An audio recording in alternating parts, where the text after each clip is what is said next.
asalaamaaleykum internet IGFM ak internet IGFM TV comme ni ma leen koy faralal di waxee Sénégal bu amee loo xamante ne dafa am lu muy jublu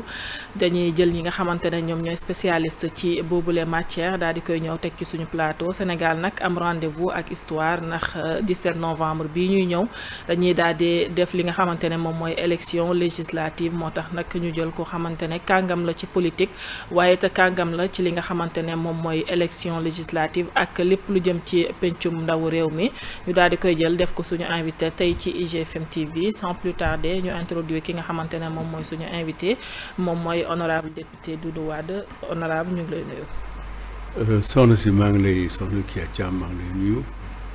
di la ziar Salif Sané di ziare sa téléspectateurs yi nga xam ne ñoo nekk ci plateforme yi ngeen am di am mbégte aussi pour ñëw malgré temps bu jafe bi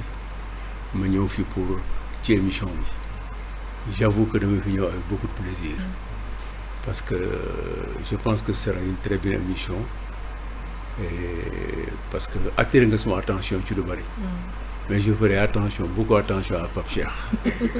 incha allah honorable ñu aussi ñu ngi lay jaajëfal ci disponibilité bi donc plateau bi comme ni ngeen ko xamee maa ngi koy partagé ak ki nga xamante ne moom mooy Youssouf Sané journaliste fii ci IGFM TV Youssouf Sané ñu ngi lay nuyu. Kya maa ngi lay fay di nuyu suñu internautes yi waaye di nuyu surtout le président Doudou Wade qui nous a fait l'honneur d'accepter notre invitation merci beaucoup Kya. Merci.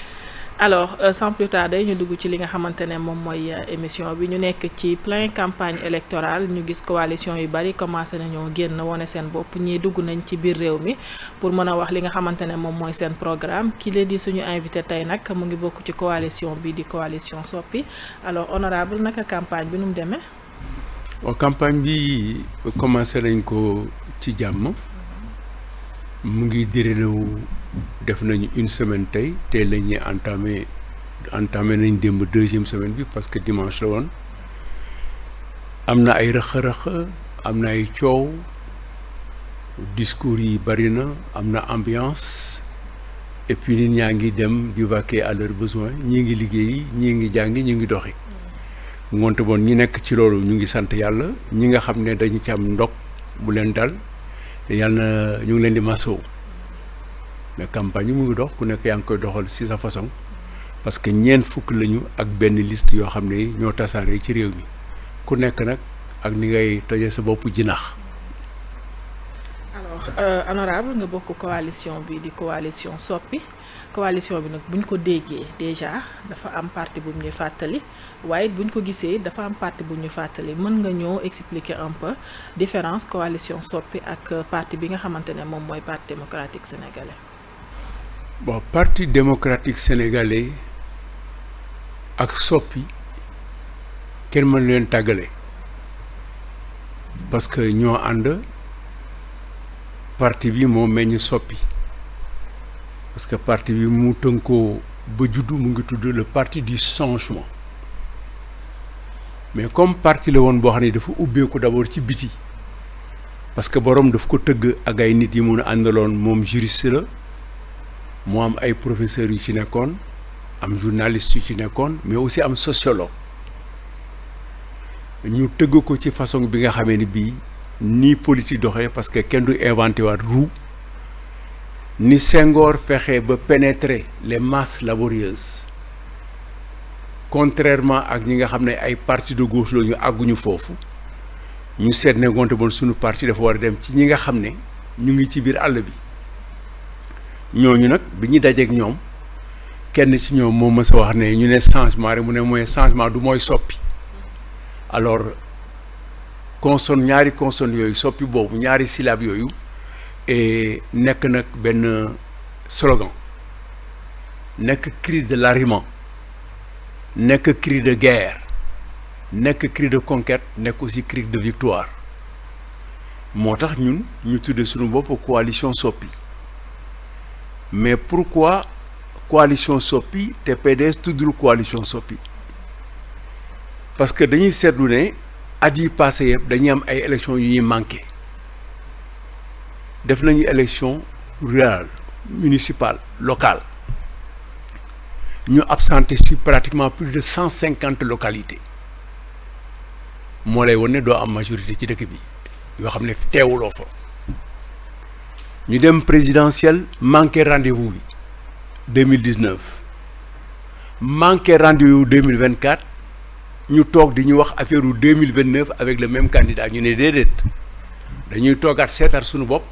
seet naka la ñuy toogee naka la ñuy waxee parce que après les défaites et des critères objectifs on va vers de nouvelles victoires donc loolu moo tax ñu ne nañ taxawaat ñoom nanguwuñu ko bon ñu commencé di dàq ñi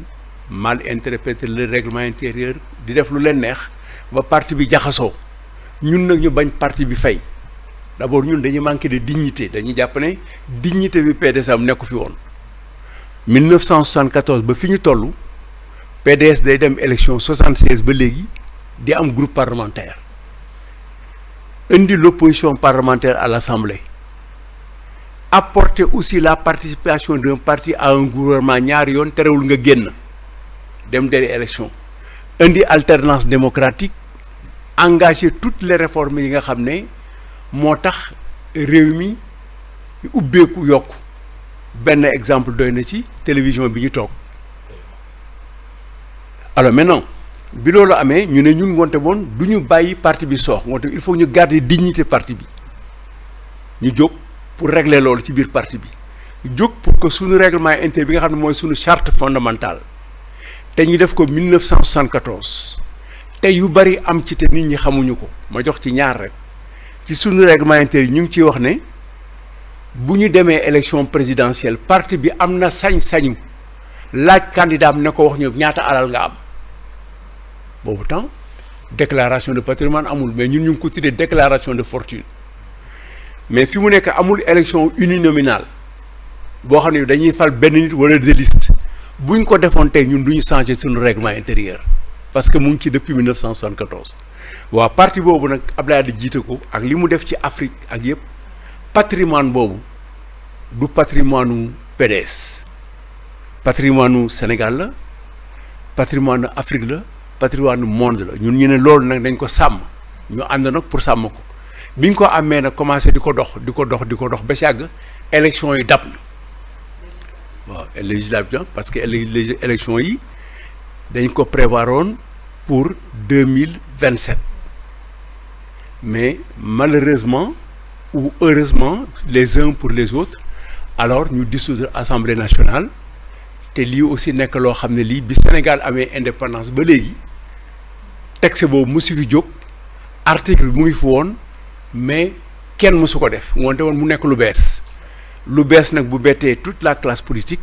et moo tax ñu ne nañ ci dugg ñun pour accompagner ko comme dafa nekkoon suñu gaaw dab ñu donc moo ñu dàq raw moo ñu gën a gaaw donc ñun jàpp nañ ne le 17 novembre bii bu ñu fa àggee le 18 élection yi daf ñuy raw dem ci kanam mais ñun ñu continuer suñu yoon pour refaire notre parti. ndax yow ak Tafsir Thioye la décision a été prise de vous exclure du parti mais en paraphrasant Lat Dior yow nee nga Kajoor mënul génn Kajoor pourquoi cette déclaration là. bon parce que d'abord il faut que ñu rectifier parce que amul décision. c'est un communiqué. kañ ngoonte moom xam nga ko mais lu tax nga tuddee ko noonu coo day indi rek. xam nga yow Youssou Sané nga tudd. ku la tuddee woon Ablaye Diop nga mer. ngoonte boon li mu tudd da nga koy tuddee communiqué la. communiqué mooy ku génn ne maa ngi yëgle nangam mais li ngay yëgle day am kayit bi ñuy yëgle ne tel ministre génn na fi dañuy génne teg ko bu ñuy changer fii rédacteur en chef dañuy bind note de service wala note d'information au personnel du dëgg donc communiqué la communiqué du dàq nit muy benn ensuite suñu parti moo amatul instance yu dàq nit. yan instance ñoo war a dàq nit. d'abord pour ñu dàq la benn exemple rek man section communale Biscuiterie la bokk bu ma Biscuiterie bëggee dàq section communale bi ñooy daje jël liste membre yëpp les 3/5 ñooy signer pétition te règlement intérieur dañ ko bàyyi ba léegi 3/5 à jour de leur cotisation te kenn cotisé wul mooy l'impossibilité de faire parce que règlement intérieur bari na mais dañ ko adapté wul donc loolu amul bu loolu amee boo ko defee ba pare da nga koy jox secrétaire général national muy président Abdoulaye Wade moom mu woo benn commissaire dénk ko ne ko demal nga seetal ma lii lan la bu ñu ko seetee ba pare ba mu xool ko mu convoqué ay nit jox leen ko après ñu yóbbu ko commission de conflit bu commission de conflit ne diw moo tooñ alors la commission de discipline se réunit pour dàq ko noonu de bon moo lay wane te loolu yëpp amu ci benn nit boo xam ne moo ko signé muy communiqué bi te bu mu gëjee ci parti bi mat na juróom-benn at parce que nekku fi woon bokkul parti jëndul carte kooku moo xëy def ko mooy waaw man mi bu ma neexoon tey ñun bu ñu neexoon chaque jour ñu génn benn communiqué def ko parce que du dara lu dul jël benn programme signature scanner signature jël ko taf ko ci dem na surtout que ñun am nañ ñoo xam ne mën nañ ko am nañu ñaari mbuubeen ak benn sàmmeen boo xam ne bii scanner la ñu mën dañuy scanner sax billet de banque mais derrière cette décision là certains disent que c'est derrière ce communiqué là ñu bëri ñu ngi naan ni Karim Wade moo nekk derrière et récemment chez nos confrères de la RTS yaa ngi doon ne le problème du Parti démocratique sénégalais c'est Karim Wade pourquoi nga wax loolu non du tey laa ko mos wax maa ngi koy wax depuis 2019 après mu jàll à la cour au groupe de travail après mu gagné procès après que France Sénégal toog ñu toog à la commission des droits de l'homme Sénégal accepté ne jot na prendre na acte ci décision bi ñuy jël ne d'abord dina ko dédommager ñu wax leen ne na ngeen reprendre procès bi le réexamen de l'acte accusatoire boobu ba léegi avancé wuñu dóoruñu paasuñu alors que situation ba ngoon foofu pour que moom mu revenir dans ses droits donc 2019 li fi xew yëpp pratiquement ay nitam moo koy def les karimistes alors ñu dem ba ci nga xam ne donc ci situation bi mu raw yéen ñi nekk dans la presse ku nekk di xaar Karim Wade ñëpp di ko xaar en 2019 tout le monde le Sénégal l'attendait la presse l'attendait dama yor ay directeurs yoo xam ne dañ ma bind lettre pour demander à les accompagner à Doha am ñoo xam ne ñu ngi doon demander pour leur premier entretien avec Karim Wade tout le monde courait après ça donc il était devenu l'attraction waaw mais loolu nga am ko gisuñu ko dégguñu ko waxul paasul 2019 donc ñu wax ñu ne que moom il est exclusivement de nationalité sénégalaise Omar Sarr moo porté dossier auprès du conseil constitutionnel boo ñu dem mais xamoon nañ ne délai bi mu waroon toog amu ko moo tax avant en 2020 ses avocats ont publié pour wax ne léegi jot na tous ses droits parce que délai bi jeex na mais à part de ce moment lan moo tax nekkul candidat en 2024 d'abord il y a une première faute que les gens ne veulent pas constater moom dossier mu ngi ko déposé au mois de septembre au consulat de Doha alors que moom bu déposé dossier bu defee 6 mois te kenn tontu ko par le décret bi dindi allégeance am envers la France loolu disposition code civil français la mu ngi am ñëpp mën nañ ko lire yóbbu moo si la bereyam ci droit bu boobaa moom dafay nekk koo xam ne kii dañuy nangu ne jot na ñàkk na nationalité française am jour bi mu déposé document bi Doha ba ñu jox ko benn récépissé bu ñu numéroté pour loolu et alors il n'est pas venu ensuite ñu porté ko plainte auprès du conseil constitutionnel ki ko porté plainte moom moo war a prouver ne Karim Wade amul seulement la nationalité sénégalaise mais ñoom ñu dem fa di yóbbu ay kayit lu ci seen yoon c'est pas à eux d'appuyer nous ne sommes pas à la CREI c'est pas l'accusé qui prouve c'est aux accusateurs de prouver mais loolu yëpp ba nga xam ne amul bon situation bi am ni ñu dem ni mu demee on a vu les choses qui se sont passées entre-temps ak li fi am yëpp mais ñun ñu décider ne parti bi ni muy doxee du yoonam parti bi léegi nuruwul jën nuruwul yàpp ñu ne nañ ko jëlaat ñun tegaat ko ci yoon loolu mooy sunu jóg-jóg loolu moo tax ñu def ko. alors honorable dégg nañ ki nga xamante ne moo nekk seen tête de liste di Tafsir Thioye ci antenne 7TV face à Maïmouna Ndour Faye mu ne bokk na ci li nga xamante ne moo ko gën a métti ci élection 2024 yi ñu daal di génn moom mooy que ne Karim Wade il s'était engagé ne moom day ñëw boobu mu nekk loo xamante ne plusieurs fois dañuy dégg des cadres de PDS ñu ne Karim day ñëw mais moom nee na à sa plus grande surprise bi mu yëgee ne Karim déjà perdre gut sax li nga xamante ne moom mooy nationalité française am donc est-ce que mën nañu comprendre cette décision de créer leneen loo xamante ne bokkut ci PDS c'est d'abord personnel. mais pourquoi bokkul ci PDS famille bi nga bokk waa Thiamène am na ñu fa sëy ci sant Diop ñu ngi sekk famille Diop ak famille Mbaye du dëgg am nañ ci sañ-sañ ñun génnuñu parti bi mais ñun ci biir parti am nañu droit du parti bi am na karimiste mais war na am ay kiyaayiste bu fekkee ne si ñu nga fa du dëgg am nañ ci sañ-sañ waaw mais loolu aussi loolu wax nañ ko de manière claire parce que yoon bi parti bi jëm moo baaxul Tafsir loolu mu wax ak moom loolu la wax ak Karim Wade loolu am na wax na ko dégg na ko te seen antenne la ko waxee mais avant loolu après loolu dañ ko dégg ci biir dialogue bi yéen a ko couvrir Lamine Thiam wax ne Karim dina ñëw après le dialogue parce que dina ñëw fekke ci investiture am en tant que candidat wax na ko loo mais ki ma lay wax nii te ngeen ne moo ma dax moo signé communiqué bi waxul ngeen téye ko mu ne Karim Wade mooy ñëw mooy diriger la liste législative du parti am na wala amul mais où est la vérité? non attends est-ce que ñoom ñi ñu waxoon am na wala amul li ñu waxoon amul ngoonte bon ils ne nous ont pas dit la vérité à partir de ce moment mën loo dëkk ñu lay wax lu amul loolu moo découragé ñu bari ñii génn ñii dem ñii aw feneen.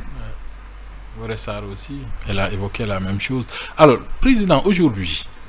kan mooy diriger véritablement le Parti démocratique sénégalais? Est-ce que c'est Maître Abdoulaye Wade ou est-ce que c'est Karim Wade? wax xam nga loolu très souvent boo ko waxee dafa am sax ñoo xam da nga leen di merloo lu je te dis parce que déglu naa ay nit yu bari d'abord damay def beaucoup d'attention si li may wax dama ne Abdoulaye Wade ñu bëgg ko ñu bañ ko il n'a plus les aptitudes qu'il avait il y a quelques années pour diriger le parti amatul aptitude yi mu amoon sa réaction, sa réactivité, son sens de partage, convoquer les réunions, parler les gens, rester pendant 5 heures, 6 heures de temps, écouter, résumer tout le monde et donner des érections. Nanga mu jóg dem ana di wool ma ko fàttali ko daw gëj naa ko gis amatu ko. Il n'a plus les aptitudes. ñun ñi toog fii ku si Ablaye doon soo sa papa doo ko dénk ay bulu jama parce que mën na ko maye nit ñëw na mën na ko jox mën na fekk ay sërëm ñëw mu may leen ko parce que lu xam lan la te amatul aptitude donc mënu ko jiite seulement il est toujours notre secrétaire général mais malheureusement ñi nga xam ne ñoo waroon nekk ñi nekk ci wetam te waroon ko dimbali ci li nga xam ne mooy notre patrimoine commun ñooñu dañ ko dimbaliwul ensuite Karim Wade daf leen récupérer ba di leen def loolu ñoom ñëpp loo xam ne lii neexu leen amul kenn ci ñoom ne ñu ngi may dégg koo xam ne ki en 1 an meroo fi ñaari yoon wala ñetti yoon féete boor après nga dellu si mu soxlawaat la indiwaat la pour ses besoins loolu moo am ci parti bi alors loolu nag am na ñu ko nangu am ñu ko nangul man mii di wax ak ñoom ñoo ñëw seet si ma ils étaient 5 mu yónni leen wax ak man avant le gàmmu daaw nangam mu expliqué ne voilà dafa def ay erreur ma ne ko baax na man li may bañ rek mooy man mënuma am erreur ci yow mënuma la confondre ak keneen mais dama bëgg a xam bu ma xamul nag li ngay def ma toog di la seet bu ma xamee ne li ngay def baaxul ma taxaw xeex ko. mais donc c'est Karim Wade qui prend les décisions depuis Doha. mais absolument et je dis absolument et il a chacun ku mu la téye ci benn fourchette di la defal li mu lay defloo ensuite non seulement ça mais ensuite ñeneen ñi sax duñ ko gis bu fekkoon ne dana wax ak ñoom ñii daf leen di téye pendant 1 mois mu mere leen jàpp keneen admettons pour reconnaissance de travail pour avoir mis un garçon devant la scène defloo ko li mu ko defloo yëpp pendant toutes ces années là te koo xam ne kii moom mu ngi ko xamee en prison parce que le jeune Saliou Dieng je vais en parler liñ koy teg yëpp defu ko dañ ko defloo moom mu ngi xam Karim maa ko dugal ci politique suma section communale la nekk il a commencé à travailler avec moi di def ay banque après ñu tënk ko ay résultats électoraux en 2012 2013 2014 2015 Awa Abdoul mu ngi koy wax keroog fii man maa assuré seen formation dans le calcul électoral et dans le calcul budgétaire chaque fois bu ñu amee budget ñëw liggéey loolu donc j'étais dans la formation mais moo ko liggéey lu mu yëg mën nga tëy nit mettre ko à la vindicte populaire ñëpp di ko saaga tey nga jël ko ci di ko yóbbuwaale dans une coalition di ko def 23e en tant que secrétaire national chargé de structure et des karimistes. C'est une question. Ah, donc c'est lui. Et c'est à lui d'en tirer les conséquences. Il est sur le mauvais chemin. Son chemin n'est pas bon. Et ensuite, il vient encore de le prouver en se lançant, en se mettant dans la gueule du loup. C'est-à-dire en s'alliant avec l'ancien parti au pouvoir, tu veux dire, l'APR. Oh, très bien. jarul nga parti woon nel APR moo gën a gaaw bu ko lëmës. Alors écoute, tous nos malheurs viennent de Macky Sall. Non seulement il n'a pas été régulier avec nous, mais il n'a même pas été élégant avec Wade. Pour avoir dit d'abord dans le passé, c'est oubliant peut-être. Ou bien c'est pardonné, mais c'est pas oublié. Dafa sàcc ay tapis nangam 4000 milliards à Karim. jël Karim tëj ci kaso. couper les réseaux sociaux, expédier ko à l'étranger. Une grande personnalité comme Sëñ Mountakha def le lien boole leen ci benn jour, un jour de vendredi, pour une inauguration aussi importante et symbolique que la grande mosquée de Massalikul Jinaan. Abdoulaye Wade se déplace malgré son âge. mag ko fuuf lenn li mu yor aw ci moom dem seeti ko. Son retour, le retour de la visite am na. Manque de considération nit dina ànd ak noonu sa papa nga di ko topp. damay laaj. yow mu exilé la génne la. wax ne dina la amnistié wu la. ñi nga xam ne dañuy participer à des combats où il y a eu beaucoup de morts ont été amnistiés et sont blancs comme neige. yow nga nekk toujours sous la coupe de cette condamnation et sous la coupe d'une amende. nga dem di ànd ak moom. xanaa moom dafa déggul yow gis wooyu Youssou Ndour bi. béy. wala boo kéwél. boo ànd la kéwél. ànd ak dëxin baa cere. alors honorable ci ànd boobu ñu ànd muy li nga xamante ne moom mooy PDS ak APR est-ce que am na lu ci PDS mën a gagné. on verra au résultat yàlla rek moo xam. mais ci bët nii ak ci analyse gisuloo ko. parce que le PDS dans une liste seule au moins moom PDS ci boppam bu demee dans liste seule 12 députés 13 députés yomb na ko dans la majorité. dans le système proportionnel yomb na ko mais bu demee fi mu nekk xoolal rek 1 2 xaw ma 3 après xaw ma na yaa ngi 7 après jeex na te gisuma département boo xam ni jox nañ leen ko pour ñoom ñu mën ko gagner. Ensuite notre parti est tellement secoué que même malgré ñi doon ànd ak wattu parce que d'abord il faut que jàpp benn affaire Dakar boo jëlee Dakar àndatuñu ak Macky Sall. Nous ne sommes plus dans le wàllu takku est-ce que d'accord nga ci li ma la wax. transversé dañ leen transversé mooy oto bi jëm Mbao àgg Parc Foirail bii jëm Pikine mu yekkale ko dañ leen yekkale léegi yekkal nañ leen taxawu Dakar ak Barthélémy Diaz. Ce n'est pas ça un parti politique. Un parti politique li tax suñu parti egsi fii ak Senghor egsi fii ak ñoom parti social ak ñooñu c'est des convictions looy gëm. topp ko ànd ci di ko dox di dem di ko dox di dem yàlla mooy gaawal wala muy yeexal bu fekkee ne amuloo conviction yi doo mën a bâtir dans la durée ñi nanguwul nag loolu xam ne pouvoir day dellu si waat parce que te bu doon dellu si du dellu si ci LD du dellu si ci PT bu ñu ne parti bi day dellu ci ñeneen ñi fi nekkoon ñun la ñuy yaakaar boo ko gëmul doo ci toog malheureusement et c'est choquant. Malgré tout ce qu'on a fait pour interdire à des députés de démissionner de leur parti wala boog ñu perdre seen mandat mais les gens sont dans des démissions fracassantes ñi doon wax démb wax nii saaga Pastef ñëpp di ko dégg. traité de n'importe quoi ñoo xëy suba yem balichon dem toog. et puis oser même de regarder les photographes les yeux dans les yeux. Il y a le cas Samba Ndiaye qui était au Parti démocratique sénégalais dont il n'était plus au Parti sénégalais. Non, je veux dire auparavant il faisait partie des cadres libéraux. Oui, mais après il nous a quittés depuis très longtemps. Donc il n'est plus chez nous. Il a changé 2 fois de nationalité entre-temps. Donc il faut lui donner sa dernière nationalité. Ensuite, on pouvait ne pas arriver là. Quel que soit X, si dans une maison, d'abord avant ngay ñëw borom kër gi ne na ku nekk fa nga nekkoon le 24 toog fa kii nga war a fa mën toog mais boo ñëwee nag bay dugg si kër gi ñëpp di la saag ak di la sànni xeer nga war a jëlaat sa bagage ñibbi. C'est-à-dire les grandes questions qu'on doit se poser dans ce pays mooy où en sommes-nous avec la dignité. Alors honorable ñu des ci sujet boobu ñu comme ni nga ko waxee ñu déggoon ki nga xamante ne moom moo jiite Pastef balaa élection présidentielle yi mu ne ku nekk fa nga nekkoon na nga fa toog waaye ñu gis ne élection yi bi mu commencé ñëw ñii ñu ngi naan kii la ñii ñu ngi naan transhumance la ñeneen ñi ñu ngi naan soutien la déjà naka nga gisee ce changement de discours bi nga xamante ne am nañ ko. mais parce que changement xam nga nit bu xëyee suba rek kenn waxloo ko mu jóg wax li ñu war a jëkk laaj mooy lan moo ko waxloo situation bi li koy jëkk expliquer booy seet explication yaa ngi koy seet ci le message que le président de la République a délivré te ñuy invité ci quelques journalistes te mu wootee message bi à 9h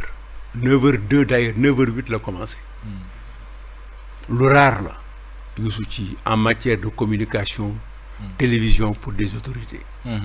les plus grandes autorités du monde seen message yu mais important se font à 20h parce que télévision dafa am ñaari heure mythique le 20h et le 13h duñ ko dénk ku nekk alors le président dafa génn wax ne il parle des élections il parle de la paix nangam piir par Samba Ndiaye wax na mais man je me suis posé la question ici j'ai dit lan moo yëkkati président pour mu wax lan la gis lan la dégg lan la yëg lu ñu yëwul quelques jours après il y a cette séquence Barthélemy Abbas Fall les armes fetal jaasi paaka ensuite l'incendie de Taxawu Dakar ensuite les incidents de je sais pas de Koungheul et le président qui sort encore hier au retour de sa visite de Turquie et d'Arabie Saoudite et il avait tellement de choses extrêmement importantes à nous annoncer surtout que dafa dem dabu ji benn contrat boo xam ne bi daf ko dabu ji de pratiquement 500 milliards et quelques francs pour 50 ans et je daf ko dabu ne woon baaxul li baaxul nag moom dem na ba nee na indiwaat na ko xaw ma nag ci biir diggante bi mu ko defee koy renégocier waat. waaw mooy baax mooy mu ngi baax rek. parce que daf bi li taxoon mu jëlee ko fi sànni ko. mooy dafa baaxul woon. waaw bu demee nag ba jëli ko ne dañ koy defaraat. am na lu tax mu war a baaxaat. alors loolu yëpp mu am ko mais il nous parle effectivement des incidents. wax ne parti politique yi war nañu def ndànk seet naka la ñuy defee pour la violence. mais la violence électorale li koy jëkk a indi mooy le manque d'équité et le président de la République li ñu koy permettre li ñuy permettre ñeneen duñ ko permettre et dans cette affaire là tout au début il a manqué d'équité il a été partial très très partial. Sur quels aspects? dafa demander avis conseil constitutionnel wax ko avis ne ko di nga def mën nga def élection yi telle date ba pare ci dernier article yi mu ne ko na nga publier décision bi partout où besoin sera mu denc ko 2 mois ñaari weer mu toog ci liggéey ak partem def ci li ko neex ba matal c'est le seul parti d'ailleurs à être présent dans les 496 communes et dans tous les départements et dans tous les bureaux de vote mu def loolu ñeneen ñi di dabu ba pare nag mu boole ay nitam yëpp ñu ne leen dem leen ngeen uti ay extrait de casier judiciaire ñu xiirandoo ak nit ñi di ko utandoo. Y a des gens qui ont payé pour avoir et payé cher, très très cher pour avoir des extraits de casier judiciaire. Mais dafa am yoo xam ne du waxu rajo, du waxu télévision, mais y a des gens qui se sont débrouillés pour trouver des magistrats pour ñu dem defar leen ko. Ouais. Bon voilà, donc le manque d'équité moo indi li mu indi. Bon, am na histoire, son appel c'est un appel en tout cas que nous avons entendu. ñun la coalition Sopi dégg nañu président appelam nangu nañ ko dinañ ko ci dimbali parce que du ñu tooñ. du ñu def lu ñuy tooñee léeg-léeg sax ñu génn war a dajeeg benn caravane ñu jàdd feneen pour bay moytu. mais na jàpp ne c'est sous sa responsabilité et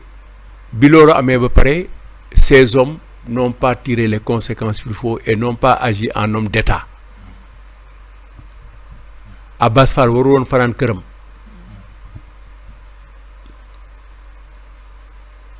Il devait être au moins convoqué, selon vous. Non, mandat d'amener lañ koy def immédiatement. Parce que il a attaqué le socle social de notre pays. wax naa la ci 12 ans yi la ñuy dégg rek 24 depuis le 2000 ngay dégg ay jaasi député bu taxaw yore jaasi. ne jaasi laa yor ku ñëw. am ku dugg yore réewle ne gens laa yor. Alors ça c'est l'adjoint au maire de Dakar, vice-président de l'Assemblée nationale, en campagne pour diriger le département le plus important avec ses députés qui disent demain boo leen di ñëw na ngeen indi jaasi ak paaka ak gobar ak ñay ak xeer ak fetal.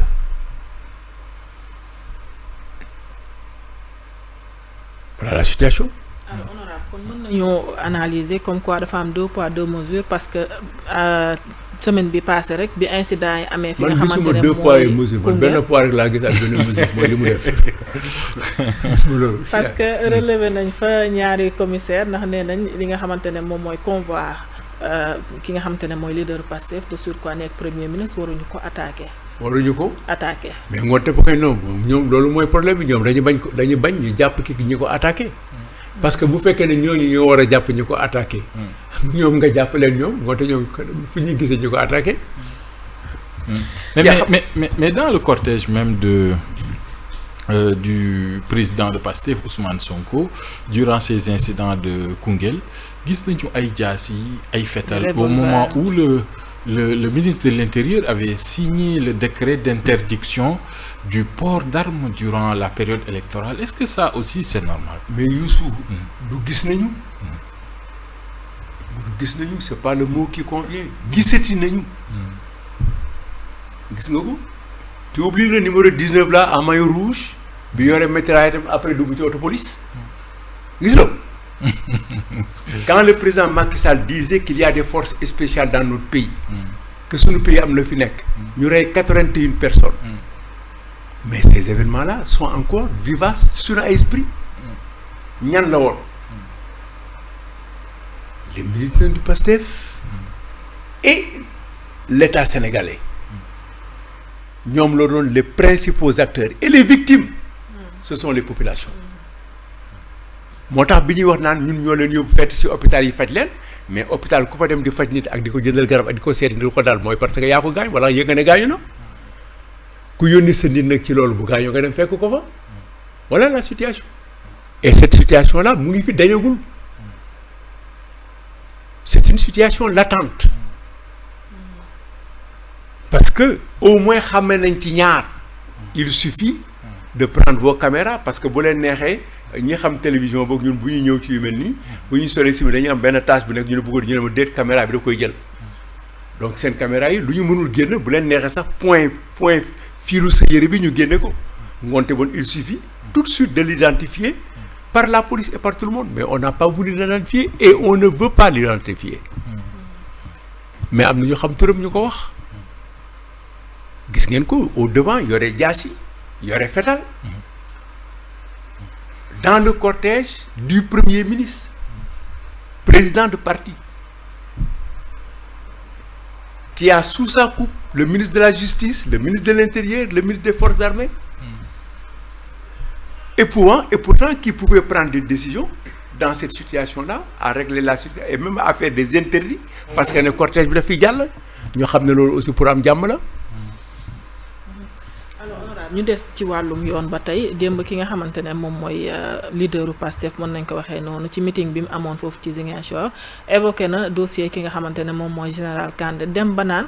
dossier boobu ku ci wax loo xamante ne waroo ko cee wax dinañ la yóbbu rëbës. lan nga dañ la yóbbu prison lan nga yaakaar ne moom moo am ci sensibilité ci dossier ki nga xamante ne moom mooy général Kandé. mais du question sensibilité général Kandé d'abord mais xam nga lu ma amul droit. taxaw ci meeting ne Doudou Wade dinaa ko yóbbu kaso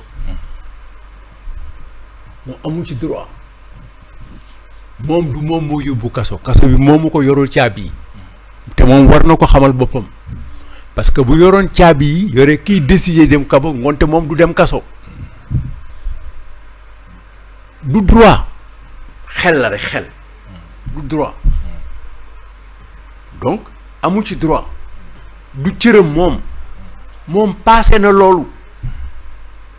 moom li ko àdduna bi defal Sénégal defal ko li fi mu toll nii mooy lii dinaa ko def bu ëllëgee di ngeen am lii fii ngeen jëm fii laa leen di jëlee mais bon maintenant mu nekk général boo xam ne bii dañu wax ne en tout cas ñun tàmmuñu di xas général on nous tue on ne nous déshonore pas mais depuis ñu nekk fi ñoom. Il arrive que l'armée, en silence ou en sourdine, ou voilée, prenne la parole. bu fekkee ne général Kandé dafa am lu mu def ak te rendre service au pays ba ñu jël ko nommé ko ambassadeur mu dem feneen bu boobaa am na loo xam ne lii kenn waru ko teg ci daram te bu ko nit tegoon ci daram moom premier ministre moo ko war a protéger. Il appartient au Premier ministre et principalement au président de la République moom dafay secourir rek mais au président de la République d'assurer la sécurité de nos forces armées de les rendre performantes et de les faire respecter loolu mooy seen cër. Le président de la République est chef des armées. C'est pour cette raison d'ailleurs bi muy dem barke dem ba Bakel solul maillot équipe nationale solul survêtement solul costume africain solul sawador solul jàllabi mais tenue officier militaire la demee parce que loolu mooy garantir sécurité yi muy fekk moom ci boppam noonu lañ koy xoole comme chef des forces mu garantir sécurité amuñu ci sañ-sañ def nañu loo xam ne lii c'est contraire à leur devoir moom premier ministre du yoonam général Kandé nag man xaw ma ko ni laa ko xamee liggéey na wax nañ ci en tout cas nit ñi wax nañu lu bari lu mu def mais gisuma ñu àgg fii ci général mas na am général boo xam ne bi rek defoon na fii bëggoon nañ ko nommer benn poste ñu bañ parce que dafa amoon benn mouvement de soutien à Abdou Diouf mais en dehors de ça et c'était un excellent général. Mais président, est-ce que cette question-là aussi ne devrait pas être abordée avec beaucoup plus de responsabilité et par les journalistes et par aussi la classe politique, je veux dire l'opposition, parce que dem nañu ba ñuy dégg ni Ousmane Sonko c'est parce qu'il est de la Casamance que voilà il y a des connexions avec. mais Youssou l'opposition est plurielle. man dégguma loolu kan ci opposition yi moo ko wax. Mais il s'est susurré que certains disaient même que Ousmane Sonko c'est parce qu'il est de la Casamance, les gens le faisaient une connexion avec les rebelles et tout. En fait, est-ce que loolu tamit c'est pas un peu malsain? Non. Le problème là, c'est le premier ministre qui n'en devait pas en parler. C'était rangé à la bibliothèque. C'est lui qui a sorti le livre du rayon. Est-ce que brigade dem wax ngeen ci? Semaine passée est-ce que wax ngeen ci? fàtte woon nañ ko. moom moo am habitude à chaque fois di génne des choses yoo xam ne yi waru ko génne d'ailleurs bu ko nit doon génne moom moo ko war a freiner. Il n'est pas le frein des mauvaises sorties sur des points choses sensibles. Mais lui il en devient l'accélérateur. C'est ça le drame. Mais opposition yi ñi ci wax loolu gisuma ko quoi. Tout à fait de toute façon le problème de la Casamance est un problème extrêmement sensible.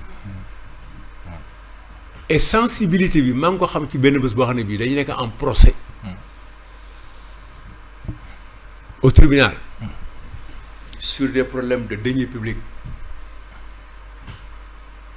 ñu woo Abdou Aziz Diop était très très intelligent di ko poser des questions yoo xam ne mënu ko tontu parce que nous étions devant le tribunal et il y avait le public mu wax président tribunal ne ko bu ma wéet ak yow sa biir naa la ko wax il a fallu que ñu dem mu wax ko li xew ak lan moo tax expliquer ko parce que même devant un tribunal il arrive qu'on ne peut pas tout dire sur la sécurité et la sûreté du pays l'armée est un point extrêmement sensible ñi ci war a wax dañu war a nekk ay nit spécifique et ensuite il faut que ceux qui assurent notre sécurité soient sécurisés ouais. loolu moo tax ñu war a sécuriser armée bi parce que du ñu dem grève du ñu def leneen ngoonte ba nit ñi protéger nañ leen protéger mais gisuma kenn koo xam ne kii war nga mën a jóg ci wax général Kandé loo xam ne lii en tout cas dégg nañ daal c'est un garçon extrêmement courageux brave un bon général et qui a su apporter des choses très très positives en Casamance et ça fait des années on ne parle pas de la Casamance alors comme ni ko waxee l'armée c'est la grande muette alors honorable ñu jëm ci li nga xamante ne bokk na ci argument de campagne ñi leen di waa PASTEF mooy lii di haute cour de justice bi ñuy faral di wax ne bés bu ñu amee majorité foofu ci assemblée ba dañu koy installer déjà dañ ko fay installer donc honorable nan lañ mën a def ñoom ba mën a installer li nga xamante ne moom mooy haute cour de justice ak est-ce que yaakaar nga ne lu mën a nekk la. waaw d'abord haute cour de justice soxna Kya lu am la lu war a am la te lu am la seulement ñoom ak APR bi ñu ñëwee en juillet 2022 ñu ubbi au mois de septembre l'assemblée installé ko le 14 septembre xaw ma le 13 je ne sais plus mais 30 jours après dañu waroon installer la haute cour de justice haute cour de justice constitution bi moo ko prévoir comme ni mu prévoir gouvernement comme ni mu prévoir conseil économique et social comme ni mu prévoir premier ministre bu waxtu bi jotee 1 mois après l'installation de l'assemblée da ngay am haute cour de justice bu ñuy taxawal haute cour de justice boobu dafay am premier président ak président suppléant ak beneen magistrat boo xam ne defe naa mooy nekk le président de la chambre d'accusation de la cour suprême ñetti magistrats yi ñoo koy jiite mais day am juróom-ñetti ñoo xam ne ñi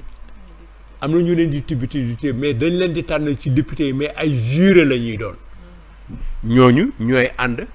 ak juróom-ñaar yooyu ñooñu ñooy yore haute cour de justice pour lan la ñooñu ñooy àtte président de la république ñooy àtte premier ministre ak membre du gouvernement loolu lañ koy doyee comme nag kuy àtte la te nit ñi dañuy tooñante ngoonte boon balaa ñuy tooñante teg ko mais dañu toog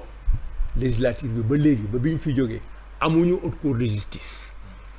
ngoonte boon da ngay jàpp ne encore ci faute yi assemblée nationale bi def ci la bokk. mais kan mooy mettre en place parce que déjà ñoom amuñu majorité à l'assemblée nationale. soxlawul majorité. xam nga soxla majorité est-ce que dafa tax ñu am nooy bureau am na commission am na secrétaire élu am na questeur am na haute cour de justice juróom-ñett ñi dañ leen di séparer ci ku nekk ni nga toll comme nag 8 vice-présidents la ñu am da ngay jàpp ne bu ñu wote woon vice-présidents yi ba pare di uti haute cour bul sonn da ngay jàpp ne ni ñuy séddalee 8 vice-présidents yi noonu la ñuy séddalee 8 membres haute cour de justice bu fekkoon ne ñoom defoon nañ ko da ngay jàpp ne APR 4 la ci waroon am Yewwi am 3 Wallu am 1 muy 8 yi mat jarul sax calculer parce que jëkk nañu séddale juróom-ñett booy séddaleaat yeneen juróom-ñett noonu lay donné après nag ñooñu nag ñooy installé wu am seen cour ainsi de suite et loolu donc soxlawul majoritaire xanaa dañoom dañuy wax ne dañuy bëgg a majorité ci biir haute cour de justice bi maanaam juróom-ñett yi ñu jël juróom-ñaar yi pour def leen neex loolu la ñuy bañ ñun.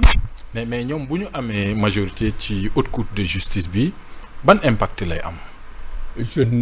ne peux pas dire que ñu am majorité ak ñu am minorité lan mooy impact bi li ma jàpp rek mooy ñoom ay àttekat la ñuy doon comme ay àttekat la ñuy doon dañuy jiital yoon ba pare jiital équité ak justice mais ñoom ñi koy xëccoo nag ne il faut que ñu am fa majorité mooy am na lu ñu nar moo tax ñun suñu campagne ñu wax ne ñu nanguwuñu ñu jël assemblée bi di ko def arène de gladiateur parce que ñoom foofu lañ jëm boo ko seetlu ku nekk yaa ngi tëkku te ku ci nekk sa groupe am na ministre wala député wala ku bëgg a nekk ministre ku nekkoon ministre bëgg a nekk député wala koo xam ne nekkul woon ministre nekk député mais am lu mu def ñu ngi koy woo ñu dem ñoom ñëpp pour dajaloo foofu pour am ñu leen projeté ci haute cour de justice moo tax nous refusons ñun dans la coalition Soppi que haute cour de justice bi nga xam ne dafa nekk enjeu tey ba ñu koy wax nii te yéen xamuleen ne woon sax day war a am régulièrement mais xam ngeen ko léegi parce que enjeu la mooy dañ ko bëgg a def samba de gladiateur espèce César mooy toog ne rey leen diw ñu rey ko. mais est-ce que mës na am Sénégal maa ngi jéggalu ko yaa est-ce qu'il y a une fois mës nañu installer haute cour de justice au Sénégal ba ñu juger kooku beneen problème ay ministres. kooku beneen problème. mais chaque législature amoon na haute cour de justice. législature yi aw yëpp 14 yëpp. 12 13 yëpp bu ci nekk am nga haute cour de justice buy àtte. mais ci lu mel noonu la ñuy àttee Mamadou Dia en 1962. mais ci lu mel noonu la ñu waroon àttee Idrissa Seck parce que amoon na acte d'accusation résolution d'accusation boo am. parce que haute cour de justice kii accusé xam ko député yi la. yenn député yi ñooy accusé te foofu am na problème bu rëy ba pare député mooy nekk juré mais kooku beneen problème la mais amoon na l'acte d'accusation la résolution d'accusation amoon na l'événement de Mamadou Dia donc noonu lay doxee maintenant ñoom naka la ñuy war a doxalee ak naka la ñuy defee mënu ma ko xam mais dama jaax pare rek bu fekkee ne ñun xam nañu assemblée bi naka la war a doxee xam nañu suñu liggéey bëgg nañu rëgay réew mi ku ñu fal foofu comme juge da ngay jàpp ne yaa ngi yore fonction wu yàlla mission yàlla nga yor moonte da nga ci war a ànd ak jub.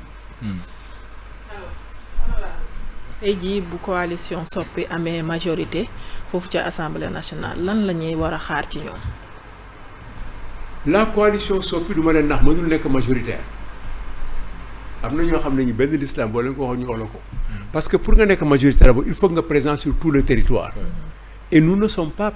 présents dans tout le territoire parce que d'accord nga ci li ma wax. muy benn parce que ñun wax naa la sànq ne la élection yi daf ñu dab. dëgg la waaw comme daf ñu dab duñ ko bàyyi mu dem dinañ ci téye ba fi ñu mën a àgg ak moom après ñu bàyyi ko mu dem. comme moo ñu gën a gaaw après ñun ñu continuer suñu yoon. donc mais nous pouvons jouer un rôle extrêmement important parce que d'abord suñu parti. ñun suñu coalition bi réconcilier nañu Sénégalais yi avec le Soppi mais suñu biir parti bi ñu bari ba tey ci suba ñi nga xam ne comprendre ñoon ñu ngi soog a comprendre léegi débat bi mu ngi fi le débat mooy li ngeen di wax ñii en tout cas ñoom ñoo nekk ci dëgg parce que lii ba pare li ngeen def ñun ak d'accorduñ ci ànduñu ci xam nga ay député bu ñu ne àndu ci retirer seen dossier ay député ne duñ ci dugg mu am ay démission yu kawe le président qui dirigeait les jeunes de notre parti ba pare démissionné ci biir suñu parti ci biir kër gi la démissionné adhéré ci biir kër gi Pastef gifle nga dem ba nga xam ne le principal collaborateur nga xam ne ministre yi ñu dese ci gouvernement Abdoulaye Wade te ànd ak ñun ñett la ñu bariwuñu Karim Wade Khadim Gueye ak le directeur de cabinet de Karim Wade Abdoulaye Racine Kane mu jël ay bagages am yëpp delloo ko ne bàyyi na mais ngoonte woon nga xam ne notre parti est en train de sombrer et par la seule d'une seule personne et de ses affidés donc ñun donc réconcilier nañu nit ñi et Sénégalais yi dinañu voté di ñun suñu parti dinañuy voté dina ci am ñu bari ñu voté ak ñun parce que ñoom ñoo nanguwul mënuñu nangu ne Karim Wade jël na boppam ak paaka dénk ko Macky Sall ba pare parti bi dafay mere ñépp ñi nga xam ne ñoo ànd ci loolu te def ko. jël na boppam ak paaka dénk ko Macky Sall. waaw c'est-à-dire. yow defe nga ne yow Macky Sall Karim Wade mën na ànd ak moom ci benn coalition mu jiitu mu topp ko fàttali naa la léegi sa waxu patron béy bu àndul ak kéwél bu àndul ak kéwél ñu dëxin ko.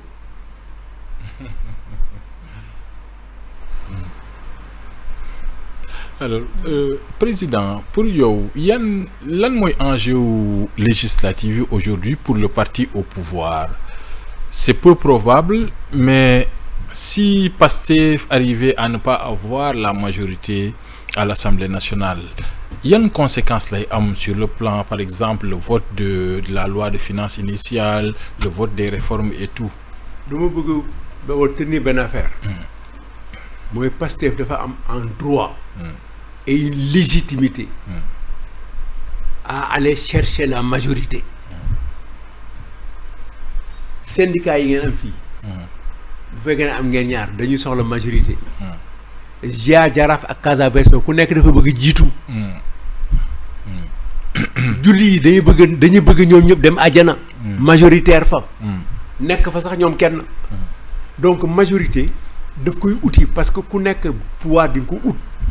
parce que ci assemblée bi la ñuy mën a rendre la ñuy mën a transformer les vœux du gouvernement en une loi. ngoonte woon il faut mu wuti ko. parce que mën loo def dara ci réew mi te jaarul assemblée. ngoonte woon assemblée bi comme ñoom bu ñu waxtaanee ba pare dañuy voté ngoonte woon fexe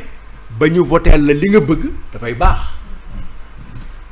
mais ñàkk majorité assemblée nationale taxul nga bañ a voté sa budget. taxul aussi say loi bañ a jàll. xam nga Abdoulaye Wade bi muy ñëw en 2000 ñaata moo nekkoon ci assemblée bi. nous étions 140 députés man maa nekkoon 139 yëpp. Christian Valentin 138 Seydou Wade 140. mais dañ fa fekk majorité parti socialiste est-ce que dissoudre nañu. mais dégg nga benn loi bu ñu delloo. non parce que dañ koy waxtaanee. dañ koy waxtaanee. bu ñu ko waxtaanee dañ ciy déggoo yaa ngi nii France. toog nañu 60 jours. mënuñu am premier ministre. parce que boobu tax ñu ngi tabax benn majorité. ñu ngi koy tabax ci biir. moo tax seen loi bi doon wax nii mu nekkoon espèce su tradition parlementaire boobu moo ci dina dañ. parce que au fait la France insoumise moo waroon jël parce que moo ëppale nit mais fexe nañu de la transhumance à la française ou pas ba dajale ay nit ba ëppale ci ba am Barnier. maintenant ñun defoon nañ ko. amuñu problème mais bi passé bu leen fàttee élection 2022 yi et avant. bi ñu nekkee 80 dans l'opposition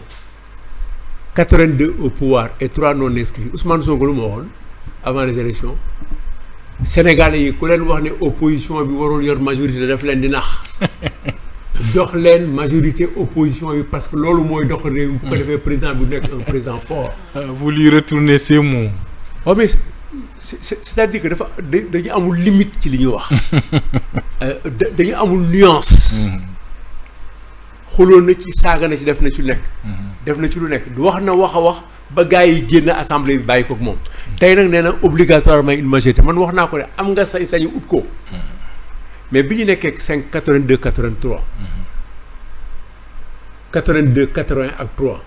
moment boobu moo gënoon propice pour faire les meilleures lois. xamul tax Youssou. mooy même virgule. boo koy changer da nga koy discuter da nga koy yëgle. obligation de discussion la. obligation de conciliation la.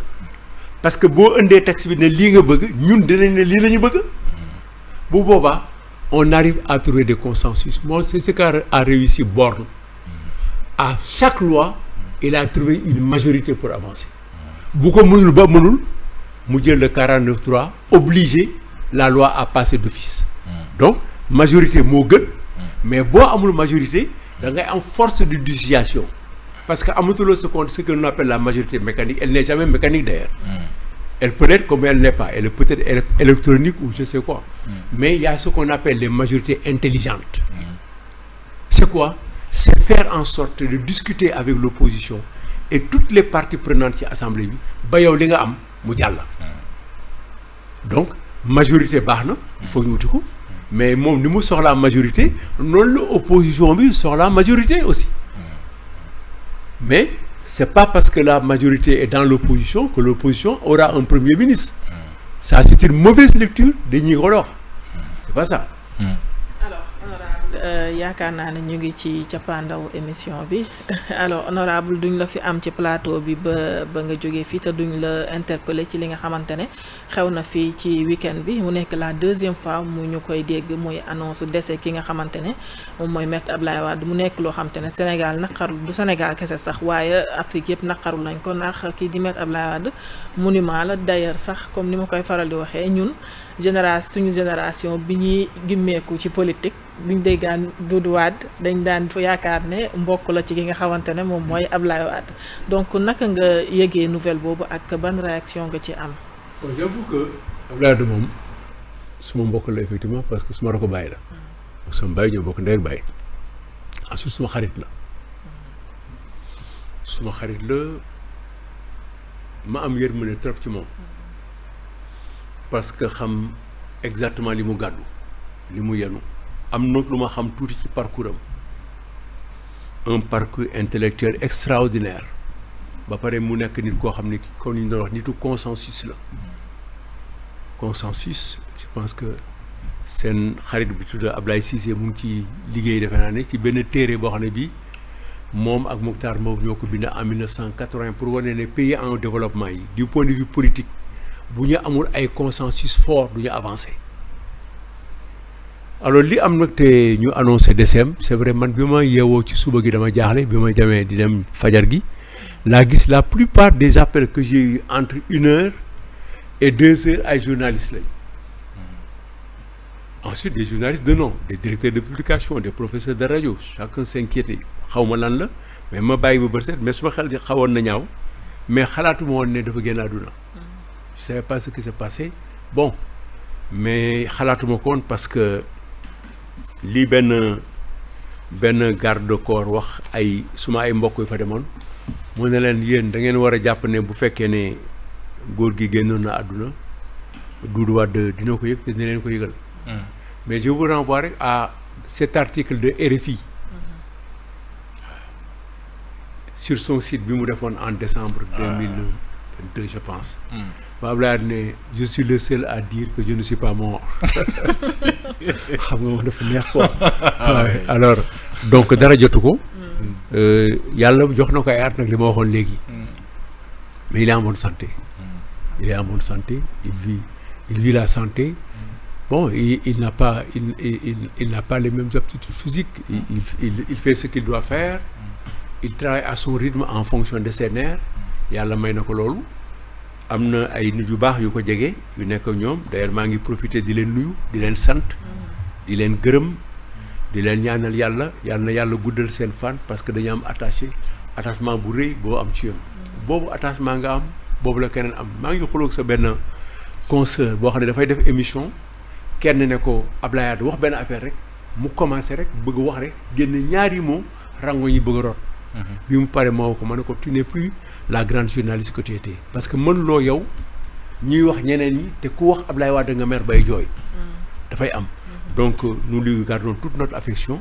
et je vous remercie de cette affection aussi là bi nga ko porté mais dara jotu ko mu ngi ci jàmm yàlla na yàlla yokk fanam guddal fanam yàlla na ko yàlla wéral amiin amiin mais ñu jàpp ne daal mag la amiin amiin alors ñu ngi koy ñaanal gudd fan ak wér-gu-yaram kooku di Maître Abdoulaye Wade di ñaanit suñuy mbokk confrères yi bu ñu déggee genre émission yu mel nii comme ni ko honorable waxee rek ñu koy recouper balaa ñu koy génnee parce que tamit ku am ay mbokk la te koo xamante ne ñëpp dañu ko bëgg Sénégal Afrique donc ñuy faral di def attention ci yooyu la information honorable mbégte la woon ci ñun ñu am la ci suñu plateau mais balaa ñu lay bàyyi ñu lay yeewi nga wax ñu ci li nga xamante ne andi nga ko muy draft bi ak coalition soppi bi nga xamante ne kii la di Tafsir Thioye moo ko jiite. pour wax ne rek ñun suñu coalition tu sais boo ko xoolee rek nga xam ni tout est PDS. donc fi mu nekk nii